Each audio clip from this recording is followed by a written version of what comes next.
kedua, kaya dengan tradisi yang masih terjaga dalam masyarakat hingga kini. Salah satunya adalah tradisi rasulan.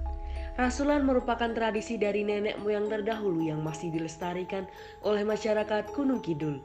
Tidak diketahui secara pasti bagaimana sejarah awal dilakukan oleh masyarakat tersebut. Namun, rasulan memiliki tujuan antara lain: satu, sebagai bentuk syukur. Di dalam kegiatan rasulan, terdapat acara doa-doa mengucap rasa syukur kepada Tuhan Yang Maha Esa, supaya masyarakat bersyukur kepada Tuhan yang telah memberikan rezeki yang melimpah. Kedua adalah melestarikan tradisi.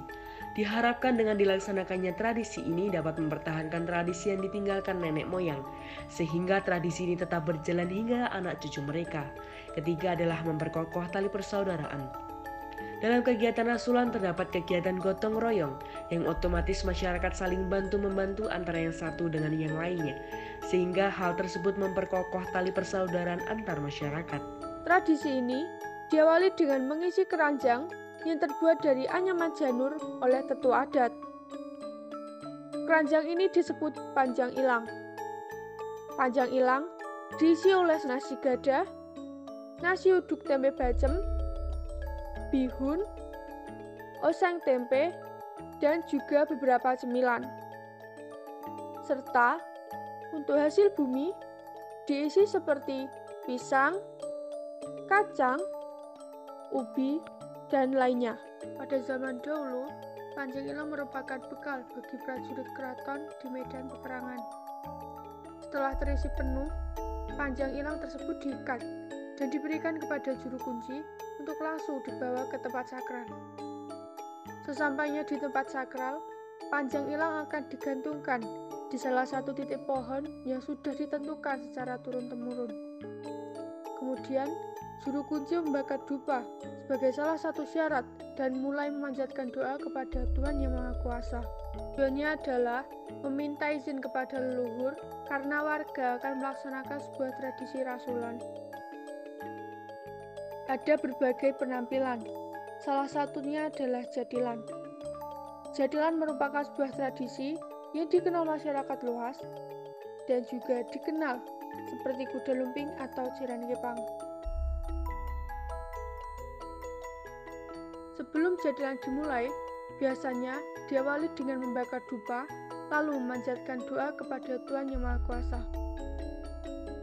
Setelah selesai, peralatan yang biasa digunakan untuk jadilan diberikan wewangian. Saat itu, aura sakral sangat terasa saat musik tiba-tiba dimainkan.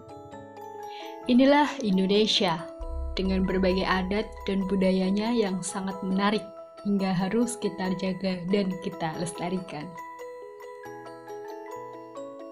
Acara berikutnya adalah acara puncak dari Rasulan, yaitu kenduri. Biasanya warga akan berduyun-duyun datang ke balai desa untuk memberikan makanan yang nantinya akan dibagikan ke warga yang kurang mampu. Kenduri tersebut juga sebagai kenduren atau selamatan, acara kumpul-kumpul yang biasanya hanya kaum lelaki yang datang. Makanan yang dibawa pun dikumpulkan di tengah dan ikut didoakan oleh tetua adat. Setelah memanjatkan doa, biasanya akan diadakan makan bersama. Namun, dikarenakan pandemi, kini makanan yang dibawa oleh warga akan dikumpulkan terlebih dahulu. Setelah itu, panitia acara akan membagi-bagikan nasi uduk dan ayam ingkung yang telah dibawa. Ingkung yang dibawa dibagi menjadi 2 bagian. Yang pertama untuk dibawa pulang kembali dan satunya lagi dikumpulkan dan dibagikan ke seluruh warga.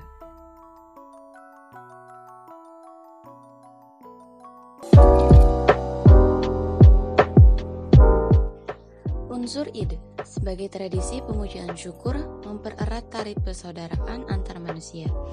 Dalam tradisi rasulan, bertujuan sebagai simbol untuk menyatakan rasa syukur kepada Tuhan Yang Maha Esa karena telah diberi rezeki.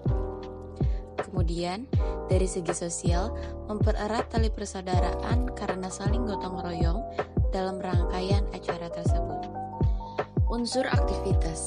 Yang pertama, mengisi keranjang yang terbuat dari anyaman janur dengan nasi uduk, oseng tempe, jadah, dan bihun. Dan beberapa cemilan seperti pisang dan kacang. Yang kedua, doa bersama di balai desa. Yang ketiga, tari kuda lumping atau jatilan. Yang keempat, membagikan makanan pada warga sekitar yang kurang mampu. Yang kelima, makan bersama. Unsur artefak. Yang pertama, keranjang yang terbuat dari anyaman atau panjang ilang. Yang kedua, hasil panen seperti pisang dan kacang. Dan yang ketiga, hasil masak yaitu nasi uduk, oseng tempe, jadah, dan bihun.